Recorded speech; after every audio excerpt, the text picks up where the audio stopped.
Hello learners, in today's video we'll try to understand the editorial or the article which was been mentioned asking if Indian legislature should have fixed tenure or not. This whole question is revolving around the bill which was been submitted which is like indirectly or directly linked to the elections coming to the tenure and also the simultaneous elections and all such scenarios. So in this video, we'll neutrally try to analyze this question and see how we can contribute this kind of understanding in our answers if this question is asked. The whole question or the whole debate started.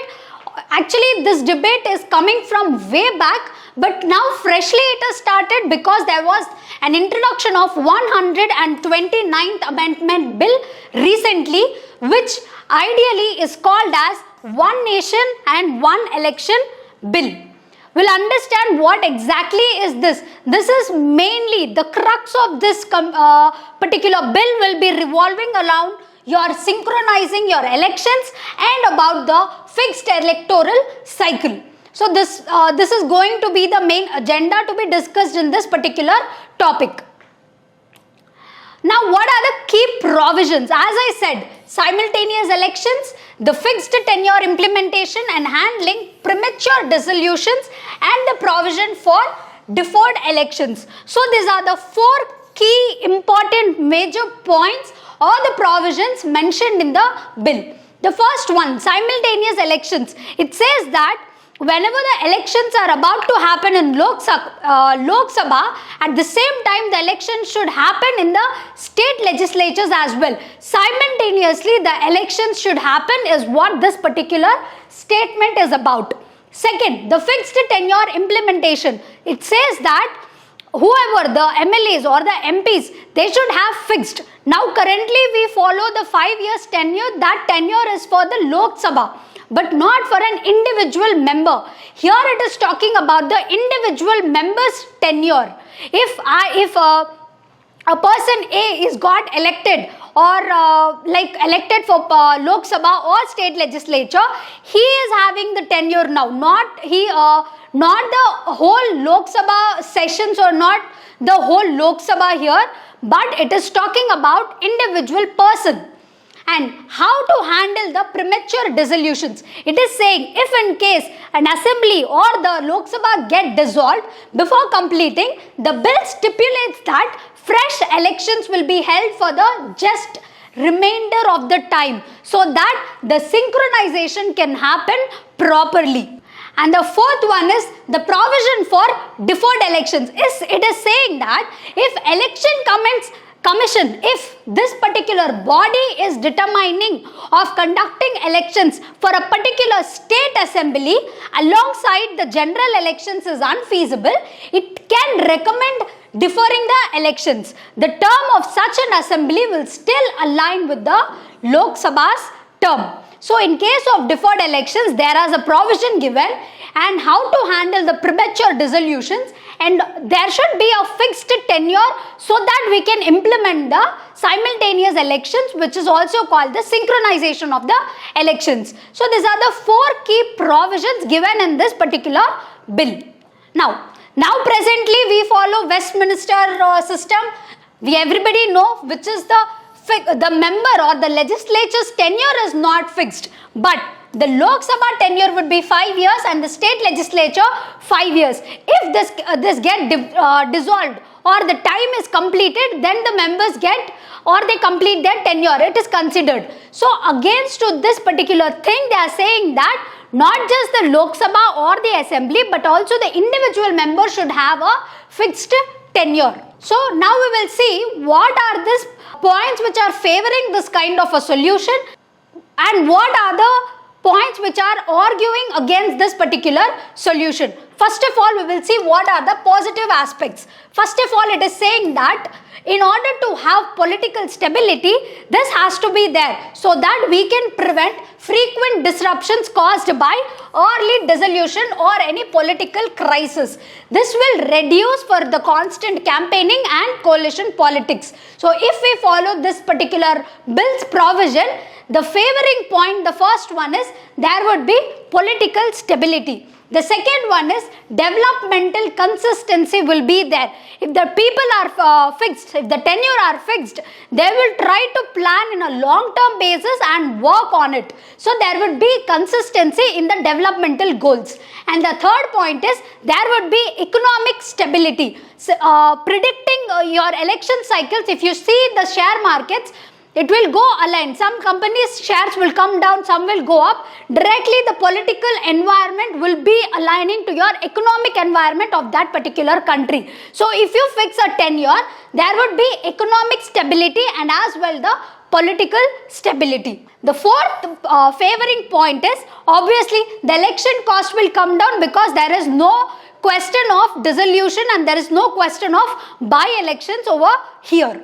And the government or the governance would be efficiently working because they have committed in the first place itself and they know that for the next 5 years people are going to question. So the governance would be working efficiently. So these are the 5 major important favoring points pro which are to the bill. Now we will see what are the against points regarding this particular aspect. First one, there is accountability concerns. Fixed tenure might reduce the legislature's accountability as government cannot be removed for poor performance. We know whenever we have a tool like no confidence motion, whenever we feel like government is going against the democratic principles or if we feel that we are not safe, we have such kind of tools. But now when you fix, there is no chance to question that or you cannot ask or you cannot make that particular government stand accountable. It's a major against point towards the bill. The third one, the whole democratic principles, it would be questioned because the flexibility to dissolve or call for early elections is essential to reflect the will of the people. If you can't make them stand accountable, if you can't listen to the people, what is the whole point of the elections? This is a major question asked against this particular bill. And the thirdly, coalition politics. In this coalition government, fixed tenure might lead to deadlocks and ineffective governance if the coalition collapses. If suppose, if a party is forming a government, like 98% there are chances that everybody speak alike. But what if there is a coalition government, there is some kind of interim problem within the that particular group, there would be no proper efficiency because they themselves are not correct and there is no question of by-elections now. So this is also a major setback for this particular bill. And potential for authoritarianism. We definitely know if power is given to a person, an individual person or in a group of people, there are chances of that particular group turning into authoritarian. So the government with fixed terms may misuse this kind of power without the fear of dissolution. Next, federal concerns. Implementing this would uniformly across the states may undermine the federal structure by imposing a rigid framework on diverse political dynamics. So when the political stability, when such kind of positive aspects we are thinking, there are also neutrally the negative aspects as well. These are the 5 major pro points and 5 major against points for this particular bill. Now we will see what have some government organizations or institutes have recommended for this particular thing. According to Law Commission, in way back in 1999, in 170th report itself, it has said that to stand accountable or to change some the political reforms, we need to strengthen anti-defection law if there is a question of instability in the government, and no confidence motions to be followed by a simultaneous confidence vote for forming a new government. So Law Commission has said that you try to strengthen anti-defection law. You need to make that perform so well in order to make a government accountable and a government stable. And what is Niti Aayog saying? Obviously, Niti Aayog is a part of it's a think tank of the government, it will go pro. It is saying that we need simultaneous election. It said that fixed tenure is important and we have to make amendment to the constitution. What is election commission saying? It has proposed a framework for fixed election cycles with exceptions for extreme cases like emergencies. So these are like pro. Now there is a question of there's also another organization like Parliamentary Standing Committee. In 2015, it has examined the feasibility of simultaneous elections and it has suggested to explore this fixed tenure so that to avoid the frequent elections and maintain the parliamentary democratic principles.